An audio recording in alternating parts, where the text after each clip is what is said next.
Voilà, aujourd'hui ça va être la dernière vidéo de la journée et j'aimerais parler de la tour de Babel.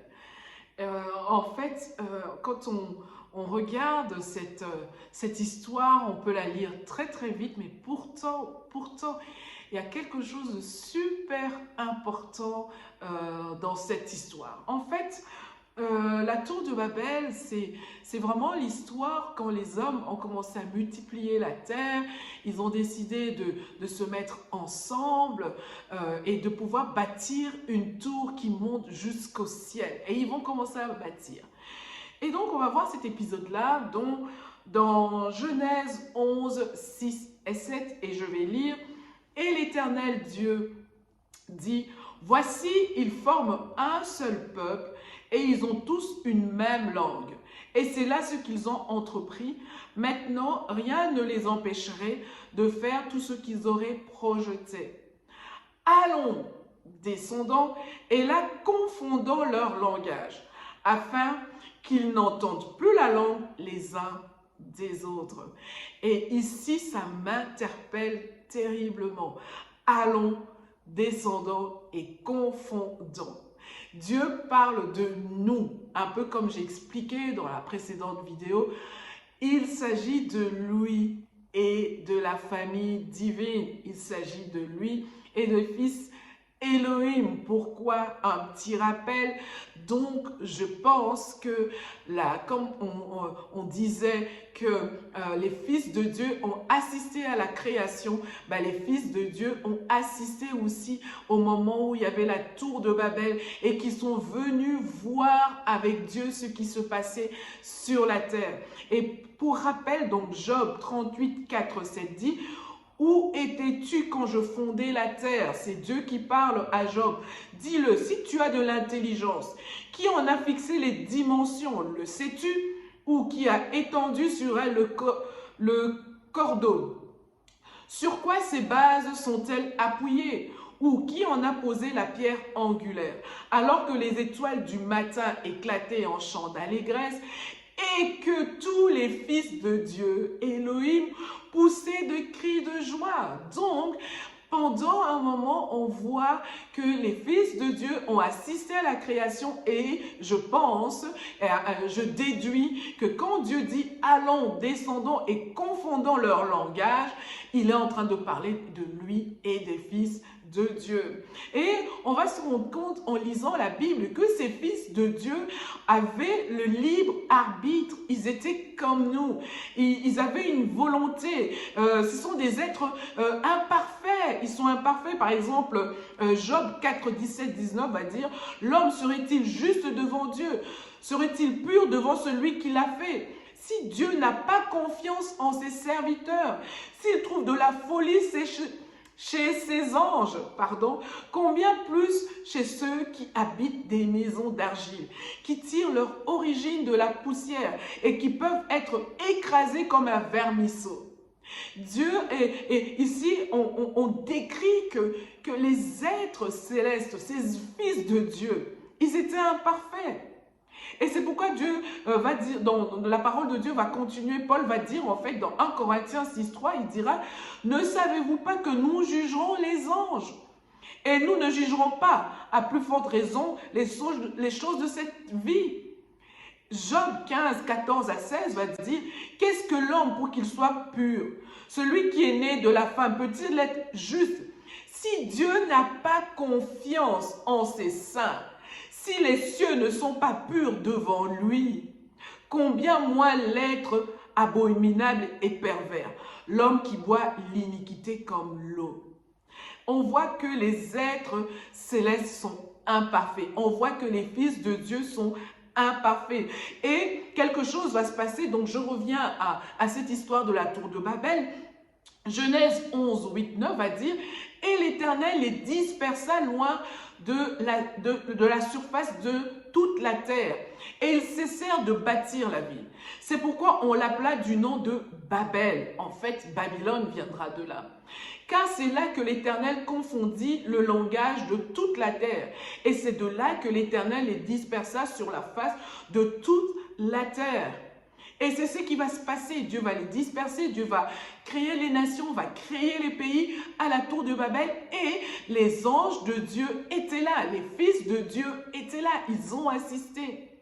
Et il y a un verset qui est très très très fort pour moi, Deutéronome 32, 8 à 9, qui va dire « Lorsque le Dieu très haut a réparti les pays entre les hommes », ça fait référence à la tour de Babel, il a fixé les frontières des nations. Dieu a fixé les frontières des nations, les peuples, les langages, il a fait ça. Et en fait, il dit, il a placé chaque peuple sous l'autorité d'un être céleste. Mais il s'est réservé le peuple d'Israël, il a pris sous sa protection les descendants de Jacob. Quand Dieu va disperser les nations, il va dire, Israël, c'est mon peuple, moi-même, je vais gérer Israël. Et il demande au Fils de Dieu de gérer les autres nations. Et donc, lui, il est Elohim, le grand Dieu, et les autres Elohim gérer les nations. Et il y a une version, en fait, quand on regarde la version Louis II, elle dit tout autre chose, en fait. Elle dit, quand le Très-Haut donna aux héritages aux nations, quand il sépara les enfants des hommes, il fixa les limites des peuples d'après le nombre des enfants d'Israël. En fait, ici, on s'est rendu compte que c'était la traduction qui avait été utilisée, mais quand on a découvert les manuscrits, les derniers manuscrits, on a vu que la vraie version, c'est celle que j'ai lue précédemment.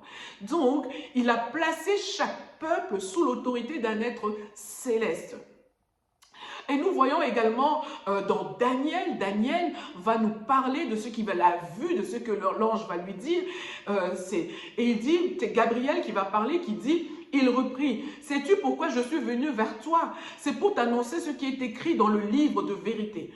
Pourtant, j'ai encore à combattre l'ange protecteur de la Perse.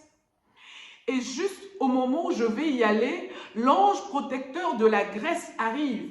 Et personne ne m'aide à combattre ses adversaires si ce n'est Michel, l'ange protecteur d'Israël. Et en réalité, donc les nations vont avoir leur Dieu et chaque nation va avoir un chef militaire, un prince qui sera là pour pouvoir diriger les nations. Et c'est ce que la parole de Dieu nous dit. Mais malheureusement, les fils de Dieu vont se détourner de Dieu. Ils vont se corrompre, ils vont être corrompus à cause de beaucoup de choses, de ce qui se passe. Mais la Bible ne nous donne pas de détails là-dessus. Le seul verset qui dit ici, c'est Deutéronome 4, 19 qui dit « Veille sur ton âme de peur que levant les yeux vers le ciel et vers le soleil, la lune et les étoiles, toute l'armée des cieux, tu ne sois entraîné à te prosterner en leur présence et à leur rendre un culte. » Ce sont des choses que l'Éternel, ton Dieu, a données en partage à tous les peuples, sous le ciel tout entier. Donc, les êtres spirituels ont été placés sur tous les peuples. Et le peuple hébreu se trouvait en fait entouré de peuples qui étaient adorateurs, qui ont commencé à adorer ces dieux-là, qui ont commencé à adorer ces êtres-là. Et moi, je suis convaincue que si aujourd'hui, on a toute forme différente de religion, ça vient de là. Ce sont ces dieux qui ont entraîné, ce sont ces entités qui ont entraîné ces nations à les adorer eux, plutôt que Dieu. Et Dieu va donner un jugement contre ça. Parce que ces fils de Dieu étaient censés gérer les nations. Censés gérer les nations selon le cœur de Dieu. Selon la pensée de Dieu. Et ils vont se détourner. Et ils vont pousser ces peuples à les adorer eux. À la place de Dieu. De grand Elohim. Et donc, Psaume 82, 1 à 9, que beaucoup de gens connaissent, va dire ceci. Dieu, Elohim, se tient dans l'assemblée divine. Il juge au milieu des dieux. Petit Elohim. Jusqu'à quand jugerez-vous avec injustice? Ces dieux étaient injustes. Et aurez-vous égard à la personne des méchants? Faites droit aux faibles et à l'orphelin. Rendez justice aux malheureux et à l'indigent. Libérez le faible et le pauvre. Arrachez-les à la main des méchants. Ils n'ont ni connaissance ni intelligence. Ils marchent dans les ténèbres. Tous les fondements de la terre chancellent à cause d'eux. À cause de ces fils de Dieu qui ne gèrent pas comme il faut. Les nations sont bouleversées. Les hommes sont perdus. Et Dieu va dire, j'avais dit, vous êtes des dieux.